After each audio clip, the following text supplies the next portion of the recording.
Chapter 9. A Secret Cave. The sun was getting ready to set after supper, but there was still plenty of light, so when Sam asked to go back to the rock, Ma nodded. "Be careful." "I'll take Dog with me." Sam slapped his knee and Ranger came running. We'll pretend we're the first ones on the trail," Sam told him as they raced toward the rock. The setting sun made it glow pinkish orange. "We can look for gold." Ranger galloped alongside Sam. It felt good to run with the warm wind in his fur. When they approached the rock, Sam headed for the spot where he'd started climbing before. But something, a vibration in the air, a sharp smell mixed with the earth and rock, made the fur on Ranger's neck prickle. Ranger barked and jumped in front of Sam to hold him back. "Hey!" Sam stopped just as a buzzing rattle echoed off the rocks. Sam sucked in his breath.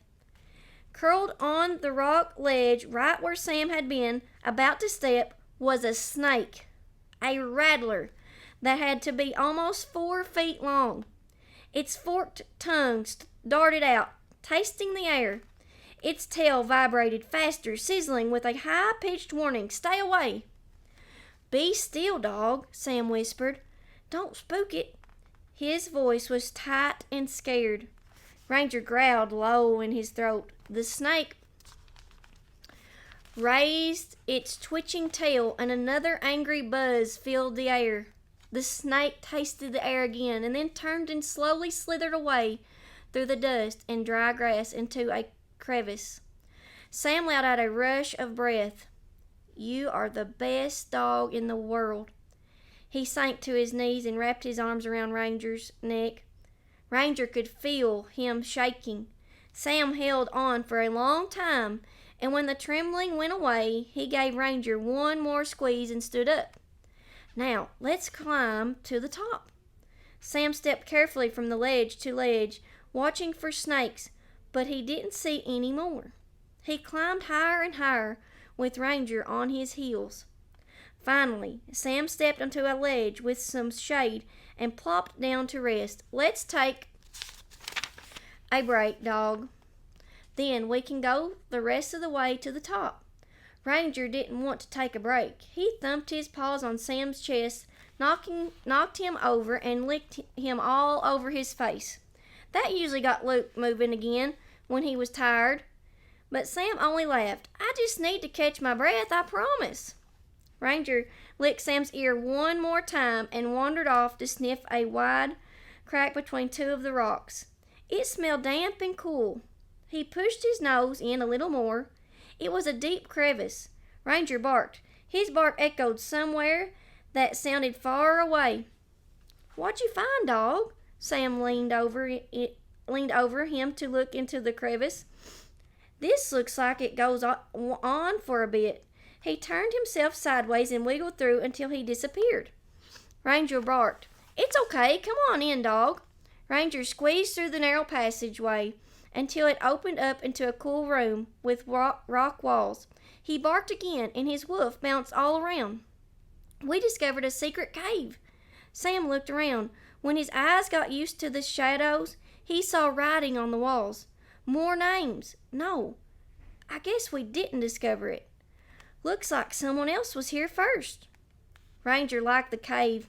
The air was cool and soft in here, and he was getting tired. He turned a few times and settled on the rocky floor, head on his paws. Sam ran his hand over the names, reading them aloud. J. Bauer was here on July 11th, 1847. F.B. Chamberlain was here in 1849.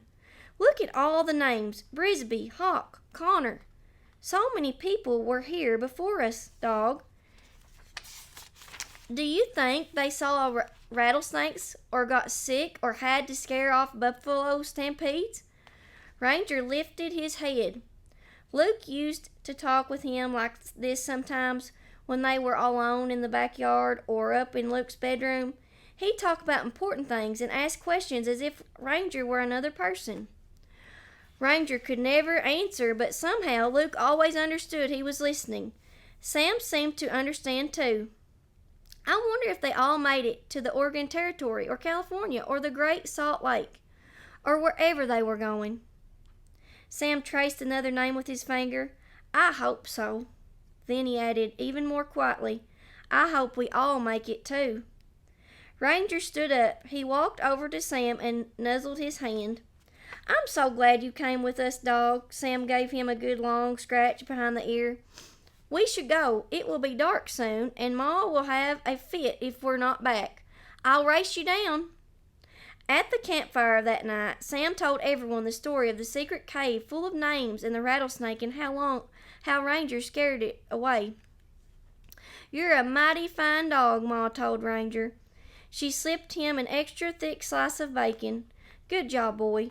There it was again. Good job, boy. But Luke didn't come. Still, Ma's praise made Ranger warm inside. The greasy, salty bacon filled him up, and soon he rested his chin on his paws and closed his eyes. But all night long, Ranger dreamed of sharing cheeseburgers with Luke and Sadie. He imagined curling up at the foot of Luke's soft bed with the bright red comforter. He dreamed of baseballs and hot dogs and chasing squirrels around the picnic table. When he woke, Pa and Mr. Harrigan were hitching up the oxen. It was time to start walking again. Ranger trotted along beside Sam and Sarah. Even though they gave him extra hugs and ear scratches, he felt tired and sad. This journey seemed like it might never end.